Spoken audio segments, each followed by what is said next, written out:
Hey everyone, welcome to another Clean Machine Live. My name is Jeff Palmer. I'm the CEO and founder of Clean Machine. And before we get started, this video is for informational and educational purposes only and is not intended to diagnose, treat, cure, or prevent any disease. And as you know here, I talk a lot about studies and try to get you the latest studies as they just came out. And this one that we're going to be talking about compares soy milk to cow's milk. And it's a very recent study, August 2024, so it just came out a little while ago. And what I like about this is it's a decent size study. It is a systematic review and meta-analysis. Meta-analysis is they go in and look at all of the relevant research that is randomized controlled trials. So these are true interventional trials. This is not epidemiological or observational data. It's not corollary data. It's actual randomized controlled trials and intervention. And here's the actual study. Now, the study has a really long title, so I had to break it up into two parts. This is the first half of the part. It's an August 2024 study, as I just said, a systematic review and meta-analysis. This is considered the gold standard of research. It's not cherry picking. It's not a single study. It's actually looking at randomized controlled trials. This is actual interventional research where they actually took people and included them. And it's looking at the substitution of soy milk for cow's milk or vice versa, and looking at the cardiometabolic outcomes. So how does it affect your overall lipid profile, blood pressure, some things like this? So this, the reason for the study, and this is the other half of the title of the study, understanding the impact on dairy alternatives in the transition to plant-based diets and cardiometabolic health. So why this study? Because a lot of governments are actually looking at, wait a minute, what is the truth about transitioning to a plant-based diet and what are the health outcomes? If we're going to make recommendations to the public on on how to properly transition to a plant-based or plant inclusive diet away from animal products, we want to make sure that we're using solid data. That's why this is a systematic review of all of the available research of randomized controlled trials. So that's why they were looking at this to say, hey, wait a minute, if we are going to make any dietary recommendations to people that are interested, because a lot more people have become interested, including more plants in their diet, whether you're flexitarian, going vegetarian, or going all the way to vegan. We want the different practitioners, doctors, institutions, colleges, and of course, the medical community, as well as the governmental community, want to make sure that they're recommending the proper thing. So let's take a look at the cardiometabolic measures. All right, so this was a fairly good size meta-analysis. They included 17 trials that had both cow's milk and soy milk in them, and they were all randomized controlled trials. So really good, solid studies. 500 adults, so a good population of interventional trials. That's actually substituting cow's milk for soy milk and see what happens. Okay, they are all randomized controlled trials of 3 weeks or more in adults. Now, the adults had lots of varying different health issues, but we're fortunately looking at 17 different studies, so broad enough that we would kind of average out some of the variables like people's health conditions. Again, this is a good overarching study to say, wait a minute, these are probably some good takeaways. Let's drill down even further. So this is a lead up to more research being done to control for even more cardiometabolic factors. All right, so let's take a look at the results. So taking away cow's milk and substituting soy milk resulted in moderate reductions in non-HDL cholesterol.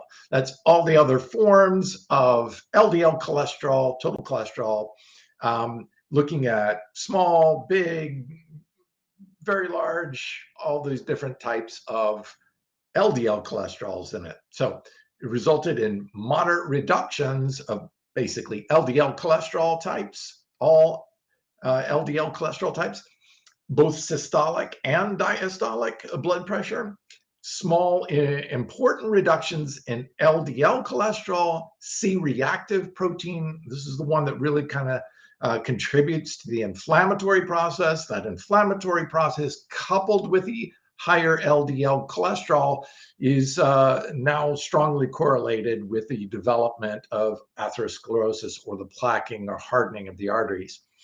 And it had actually positive or trivial small amounts of positive increases in the good cholesterol, HDL cholesterol.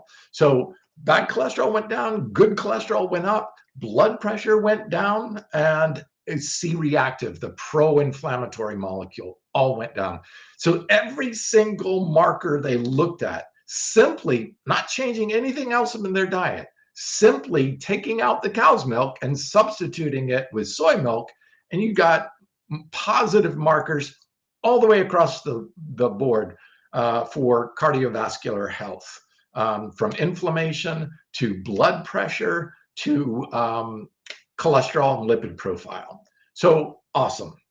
All right, so they came to the conclusion that replacing cow's milk with soy milk may result in advantages for blood lipids. These are the fats and cholesterol that are in your blood vessels and arteries, blood pressure, and inflammation. These are key cardiometabolic markers to let you know how your health is doing. So simply swapping that out pretty much across the board, and every marker that they looked at improved just by substituting soy milk for cow's milk instead of drinking cow's milk. Now, they went on to say something that I thought was really important, because this was a broad study and they're looking at this, and they're looking at how this could impact people and what advice to give them, both from a teaching in the universities and the schools, educating practitioners, the medical community, and of course, governmental recommendations to the public. They stated this, and I think this was really important.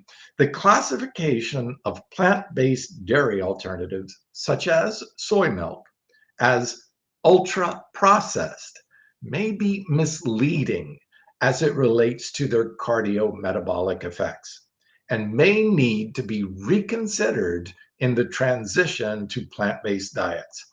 So ultra processed has become a bugaboo word, right? Oh, all the plant-based people, they're eating ultra processed non-dairy alternatives where milk is all wholesome and good.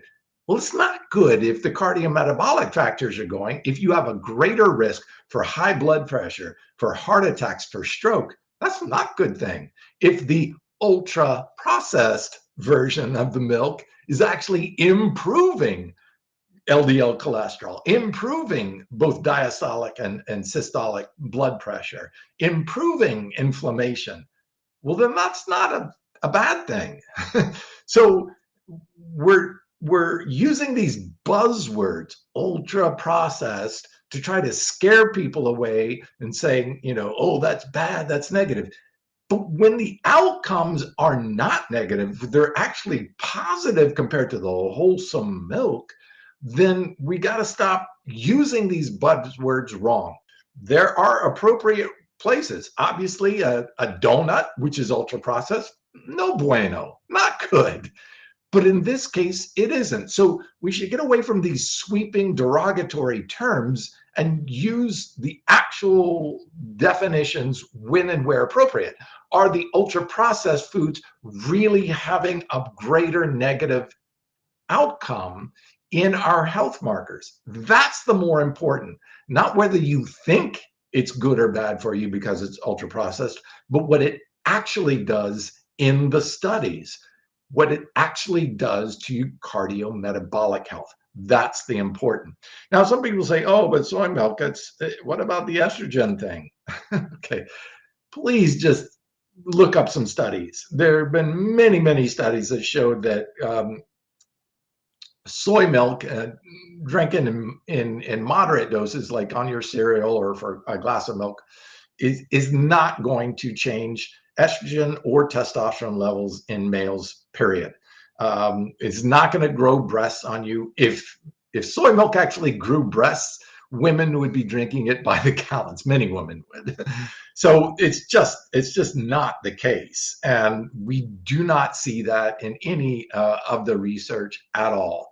But 60 to 80% of real estrogens, not pseudoestrogens like phytoestrogens from plants, but real estrogens, are come from milk and dairy products. There's the link if you want to look it up. You don't have to believe me. This is direct quote from the study. 60 to 80% of estrogens come from milk and dairy products in the diet. So if you're actually concerned about your estrogen intake, you should get rid of dairy milk and you should substitute soy milk.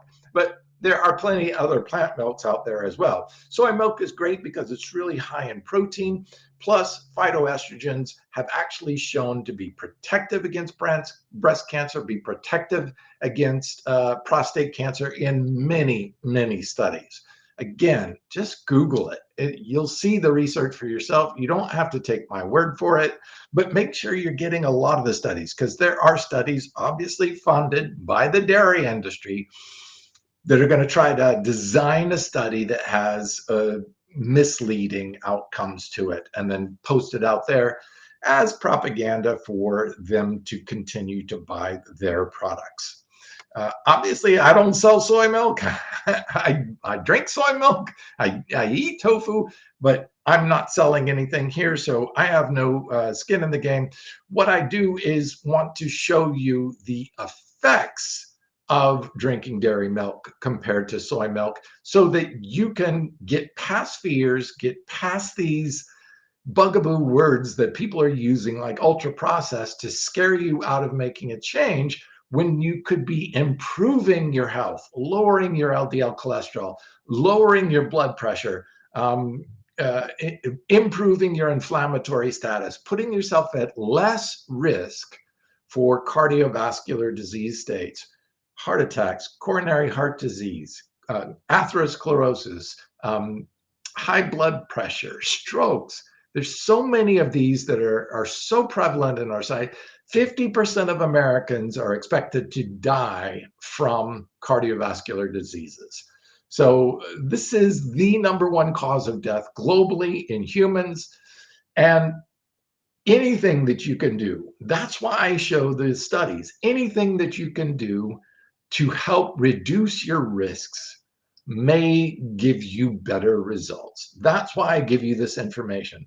Not to try to change you, not to try to change your diet, to give you the best information possible so that you can make the best decision for your health, for your family's health, and for your health so that you can be here for your family, for your wife, your kids, your husband, the people that love you and care about you and want to see you healthy, want to see you here, want to see you be with them for a good long time in a healthy status.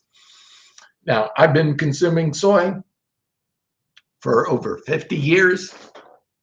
No estrogen problems, no testosterone problems whatsoever. And I'm 61 years of age, and I've been vegan for 40 years. I want to give you this research so that you can make the best decisions for yourself. Again, I'll bring these studies as they come out, where they're relevant to health, to nutrition, and to fitness, so that you can make the best decisions for yourself. Thanks for joining.